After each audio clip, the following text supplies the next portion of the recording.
Bismillahirrahmanirrahim. Assalamu alaikum po khair ragli. It's me Atif Fakas and I welcome you in the second lecture of electrostatics for entry test preparation. And in our previous lecture we discussed about the excess electric charge, and I told you that in electrostatic we are interested only in the excess electric charge. Excess electric charge, which is represented by Q, is the integral multiple of elementary charge. Elementary charge is the charge on an electron or proton. For an electron it is minus 1.6, for proton it is plus 1.6. So it is elementary charge, and any charge in electrostatics would be an integral multiple of this charge, and this n is the difference of protons and electrons inside the material. If a material has some difference in number of protons and electrons, then it would be charged. If protons are more in number, then the charge would be positive, and the charge would be negative if electrons are more than protons. And this n is then the number which would appear as a difference. And then we discussed about the conservation of charge. We cannot create charge, we cannot destroy charge, we can only transfer charge from one object to another object. So this is the property of charge, that it is conserved. And then it has additive property. You can add charges. Charge can be added, it can be subtracted. We know that we may have positive and negative both charges, and if you would add them, you would add them algebraically. Algebraic sum is the one having positive or negative both values. So we would add the charges algebraically, so it has additive property. And then let me give you an example of a question which can appear in the exam about these properties, about conservation of charge and about electric charge. So let's suppose we are having some conductor, and the conductor is having total charge Q, and let's suppose this charge is Q1, and when we touch this conductor to some other conductor which is having some other charge Q2, after touching these two conductors, the total charge we would get is Q1 plus Q2. Charge is conserved, and these two charges would be added. This is the total charge on the system now. Now, if I separate them and I bring them to some separation, what would happen? The charge is divided in two equal parts. This total charge is divided in two equal parts, and this one would get Q1 plus Q2 divided by 2. This one would get Q1 plus Q2 divided by 2. And now you may be given a question that there is charge of 10 coulombs or charge of 20 coulombs on sphere A, and it is touched with another conductor that was having zero charge initially, that was neutral. So when we touch this conductor which is having 10 or 20 coulombs charge to this conductor which was having zero charge, what would happen? The charges would be added, and we would have total charge of 20 coulombs in these two spheres. But this charge would be on both now, and when I would separate them, what would happen? This 20 charge would be divided in two equal parts. 10 coulombs on this one, 10 coulombs on this one. So the question may be like this, that initially when they were separated by some distance, there was force of 100 newtons, and when they were touched and then separated to the same distance, the force becomes. So the question is still related to the conservation of charge. So first we would do this process and then we would apply Coulomb's law on the system, and accordingly we would calculate. Let me give you another example that is related to this concept and to this concept. And the example is that we are having two charges. One is minus 5 coulombs and the other is 15 coulombs. And initially the force between these two is 100 newtons. And this is Q1, this is Q2. The force between them is 100 newton.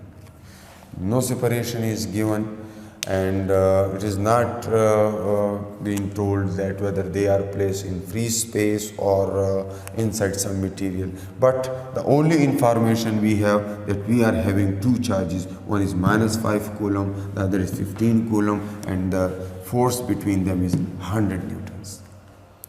And now we are asked that when we touch these two conductors and then we separate them to the same distance, what would be the new force between them? Now let me check it. When I touch these two, the total charge would be Q1 plus Q2, and we would get 10 coulombs. Why 10 coulombs? Because I told you that charges have additive property. They would be added, they would be algebraically added. Positive charge plus negative charge, 15 minus 5, you would get 10 coulombs. And then when we would separate them to the same distance, what would be the new force? So here is a point to stop. What would happen if we separate these two? The force on the charges is now different, and that force is Q1 dash, it would be 10 divided by 2, 5 coulombs. Q2 dash is 5 coulombs. Now, how would I solve this problem? This problem can be solved this way. Look, I apply Coulomb's law, and I can use either of the two, vacuum or medium. But this is simple to use, so I use the one that is in free space. I assume the charges to be in free space. And if they are in free space, then Coulomb law gives F is 100. So I substitute 100 for F. K is K. I do not need to put any value for it. R square, and Q is minus 5. I only take the magnitude, I ignore the negative sign. And Q2 is 15. In case of the product, you would get some negative sign here, but I am only interested in the magnitude of that force, so I do not need to put negative sign. So this is something K by R square times 75. Here we are having 100. So K by R square is 100 divided by 75. I get this. And now what I do? I would simply substitute this value here for F dash. And for F dash, what would I do? K divided by R square, Q1 dash, Q2 dash. F dash is unknown. K by R square is 100 by 75. Q1 dash is 5. Q2 dash is 5. what we get?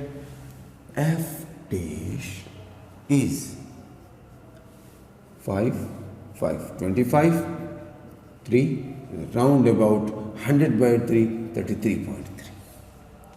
So the force reduces from 100 Newton to 33.3 Newtons. So we used both of these concepts in a problem. We solved it and the force reduced by 1/3. If it is 100, it would become 1/3 of 100, that is 33.333. And you may face some different problems related to these concepts, but this is how we solve them. And then we discussed about the electric field intensity, but we discussed it only for point charges, and in our today's lecture we are going to discuss it further. So we are going to check the electric field intensity for more than one charges, for 2 charges, for 3, for 4, and we would discuss few problems related to that. And we have sufficiently discussed the graphs in our previous lecture, so no need to go to review of those graphs. Then let me erase these things now.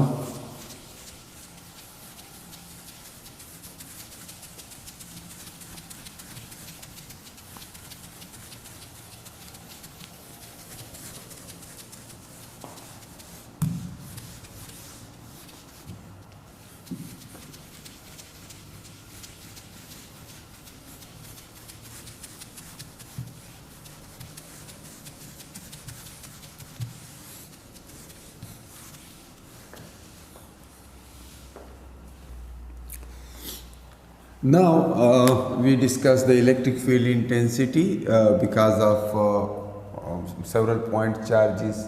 This time we are having more than one charges, and the total electric field intensity at a point in the surrounding of several point charges can be calculated by superposition principle. We would vectorially add all the electric field intensities that are because of several point charges in the surrounding of that point.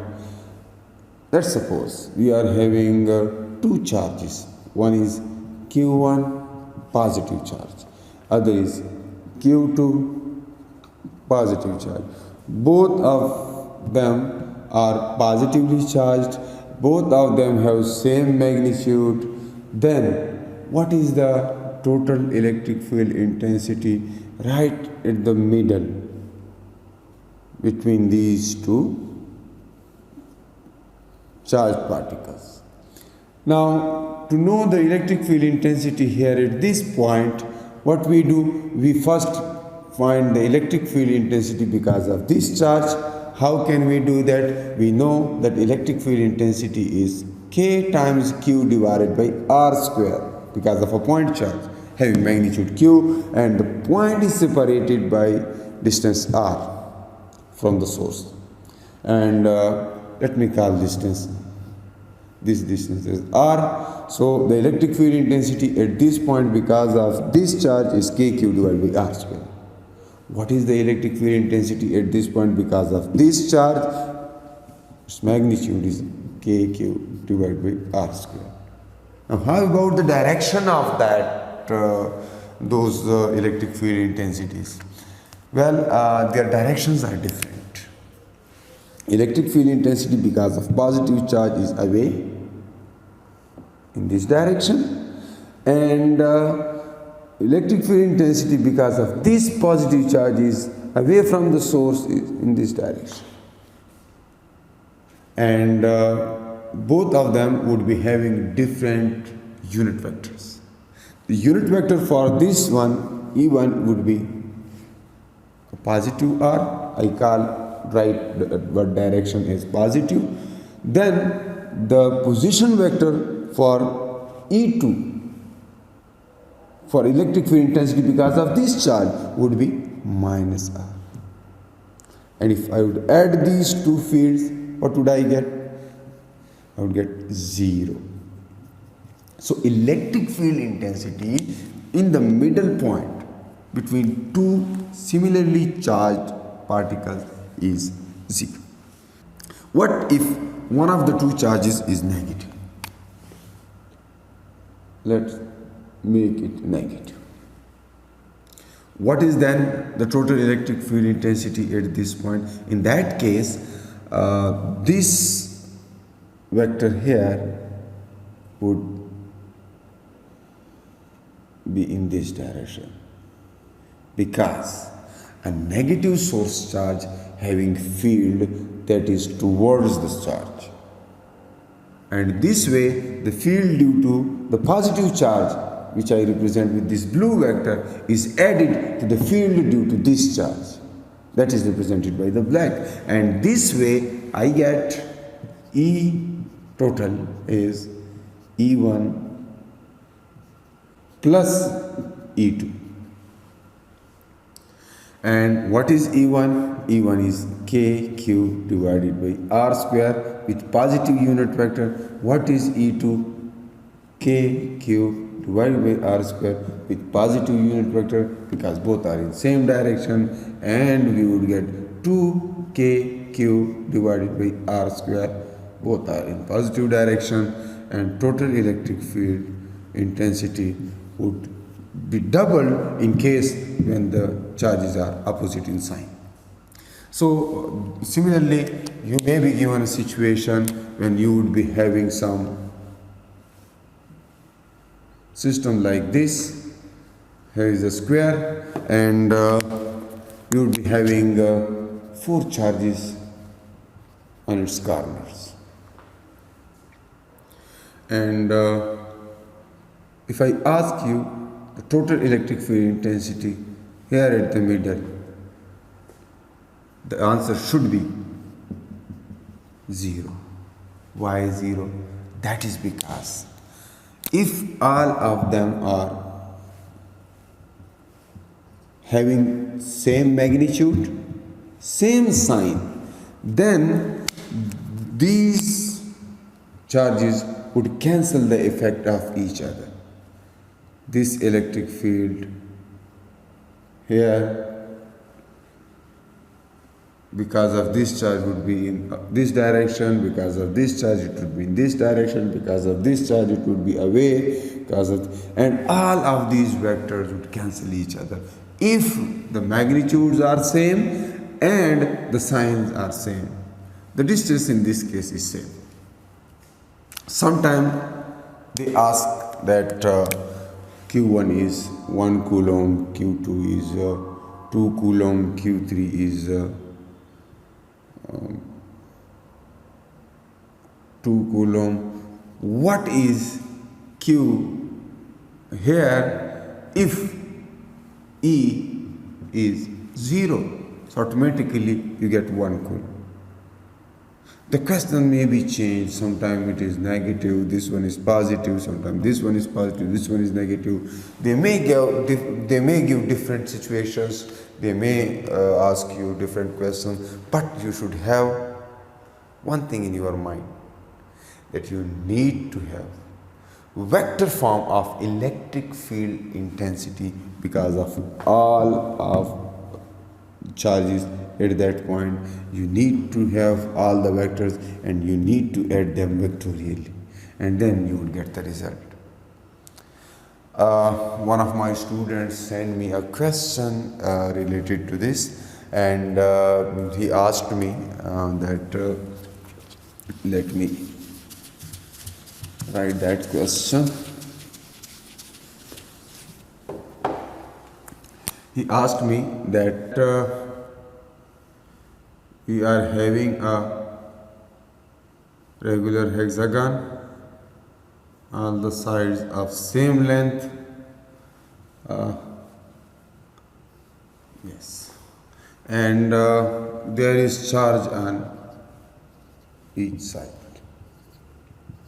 each corner, and the charge on this corner is 1 nano coulombs.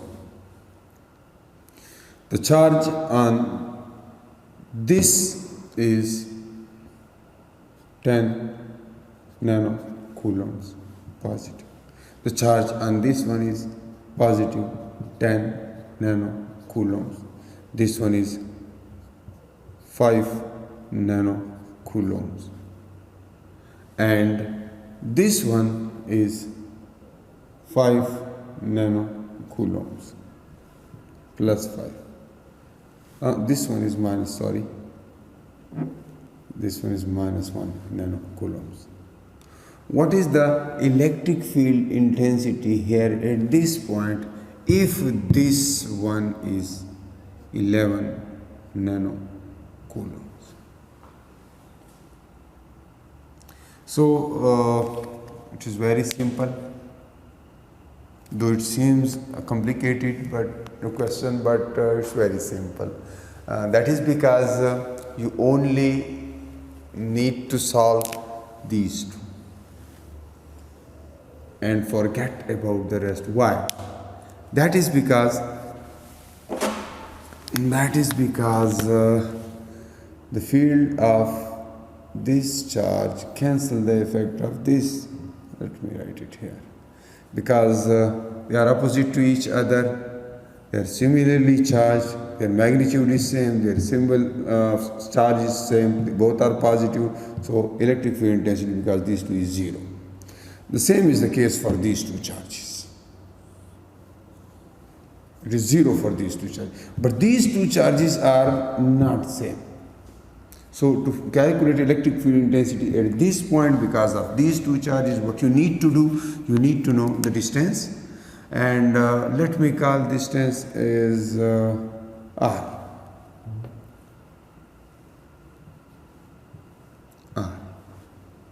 And we need to know this distance, and I don't remember what was the R, but let me put it 1 meter. 1 meter. It must be given there, and I just forgot what was that value, but I put it 1 meter. So if I put it 1 meter from here, 1 meter from here, electric field intensity at this point is electric field intensity because of this charge plus electric field intensity because of this charge.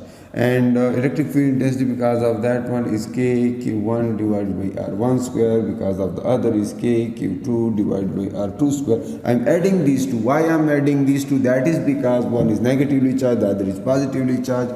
The field of this one is in this direction, the field of this one is in this direction, and both of these vectors are in the same direction, so we add them. And when we add them, we get total electric field intensity at this point. So electric field intensity because of this one is K times K is 9 into 10 raised to the power 9. Q1 is minus 1 nanocoulomb. Nano means 10 raised to the power 9. Sorry, minus 9. And similarly, for the other case here, I do not need to write the value of K once again because I take it outside and we just write the value of Q1 and then the value of Q2. Q2 is 11 into 10 raised to the power minus 9. So both of these charges have 10 raised to the power minus 9. So I take it outside the bracket, and here I am left with 1 plus 11 multiplied with the 10 raised to the power minus 9. These two cancel. And in denominator I am having 1 square here and 1 square here, so I ignore it.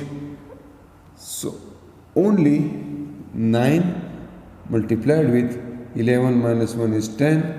Minus 1 is 10 and 10 9 is 90. So 90 Newton per coulomb is electric field intensity at this point because of these two charges.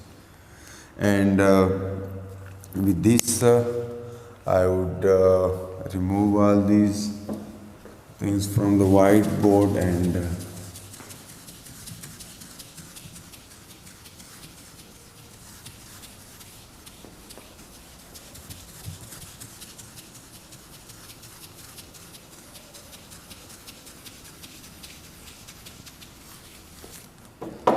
And the last topic for today's lecture is the electric potential and its relationship with electric field intensity. So electric potential is simply the region, it's the property of the region of the space around the source of electric field. Here I am having some positive charge, and it has a region around it where every point has some significance. If I bring some positive test charge to this point, this positive test charge gets some potential energy because of this one. So here is some value, some potential at this point. Whenever a point test charge comes to this point, this test charge would get some potential energy. What is the potential at that point? Potential at that point is KQ divided by R square. Sorry, simply R. And if there is free space, we write K, and in case of medium, we write K divided by epsilon R Q divided by R. It does not depend upon the magnitude of test charge. Potential energy depends upon the magnitude of test charge. If I bring some test charge here, that test charge would get this much potential energy. So the field of this positive charge has many points with different value of potential, and this means that keeping a test charge at these different points would give that test charge different potential energy. And the potential depends upon three things: the value of this charge, the magnitude of this charge, the space, whether it is free space or having some material medium. It depends upon its value, K by epsilon R, and it depends upon the separation from that, the distance from that source. So if I check here, the potential is more as compared to a point here. Why? That is because it is inversely related to R. Charge is same for both the points, distance is different, that is why potential is different at these points. And that is why we can say that these 2 points have potential difference. These 2 points have potential difference, and that potential difference then create an electric field between these 2 points. We will discuss these things in our next lecture, but here only remember this formula for electric potential, and it is inversely related to R. Its graphs are like this. This is the graph of V versus R. So for a point charge, it is maximum near to the point, and it moves this way. It is 1 by R. V is proportional to 1 by R. For a spherical shell, for a conducting shell, potential inside is constant, and why constant? That is because if there is no difference in potential, there is no electric field. So inside shell, potential is maximum, and it is equal to the potential at surface. It's V versus R. And outside that shell, so some shell with radius R, so conducting shell, and then the potential decreases as inverse R. Inside it is constant. And then potential energy is potential multiplied with the test charge. Potential energy depends upon the value of source charge, the test charge, K and R. And similarly it is K divided by epsilon R when you will be having some other medium than free space. So we will discuss it further in our next lecture. Stay blessed. Allah Hafiz.